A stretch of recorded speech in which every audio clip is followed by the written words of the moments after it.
think there is going to be a deal between now and the end of the summer. The Chinese economy is in really bad shape, and Trump needs to get this behind him before we really get into the next presidential campaign. In terms of a sell-off, obviously, if we get a setback between now and Nirvana, then if Trump suddenly puts 25% tariff on the rest of the $300 billion, that could feel kind of like December. But like December, it would be a great buying opportunity. Yeah, but your note, I mean, look, you're notably bullish the last many times you've been on this show. Your note today sounds a little bit like your tune's changed. Like you're worried about the state of the global economy, and then it goes far beyond this trade war issue. Yeah, it's kind of the Jekyll and Hyde in me. I try to stay objective and stay close to the data. And the data clearly shows that the global economy is not doing very well.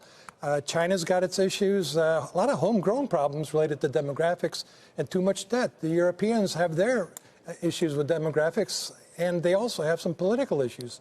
So the global economy is slowing. There's no doubt about that. Which is why, Meghan, I raised the question of whether we're setting ourselves up for another late fall into December issue again with the market. Remember, growth scare. You had a big pullback in FANG names, and we'll get to that in a moment.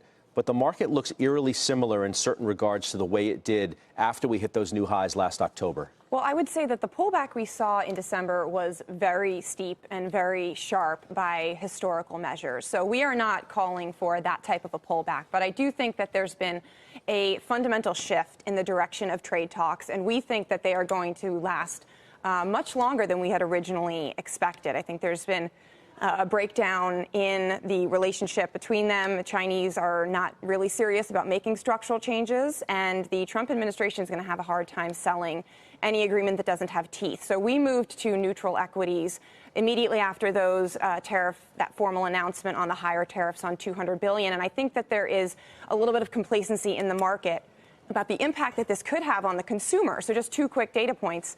If you look at the tariffs that have been in place so far, they've been mainly on capital goods, but it's going to increasingly shift to the consumer.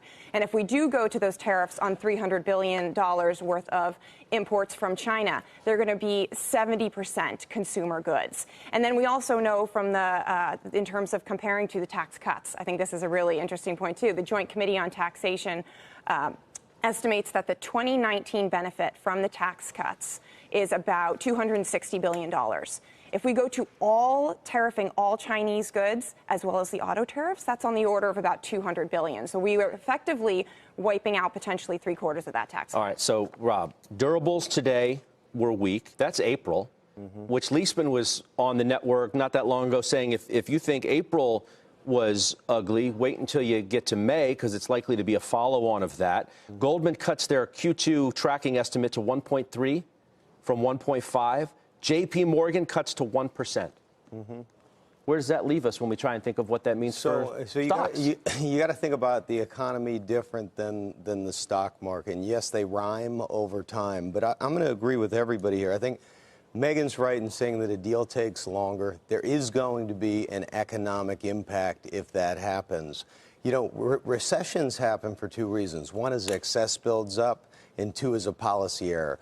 Usually we're talking about a monetary policy error.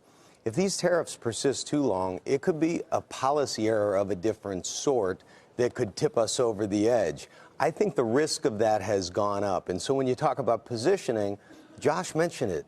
Asset allocation has worked this year. Diversification has worked this year. We've had a wonderful year from a return standpoint, even after this week. And so when you think about what to do from here, we're positioning portfolios no longer to play offense and run up the score. We're hugging to neutral a little more. I think, you know, within sectors, we're playing around with where we see value or where we see secular growth.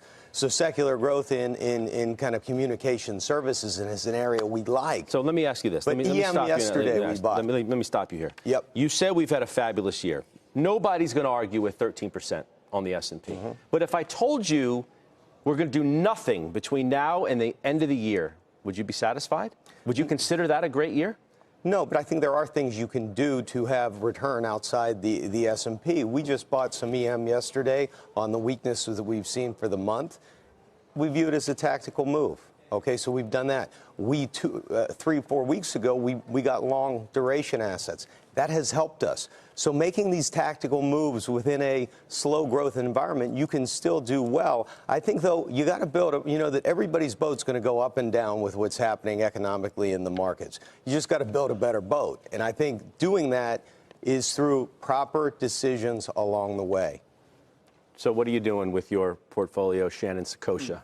So we actually went neutral in equities during the first quarter. We felt like we got a lot of what we wanted to get back from the fourth quarter. I think it's important, though, to think about it, and I'm going to maybe take the other side of this. Yes, there's deteriorating economic data. Yes, that we have some concerns about the trade war.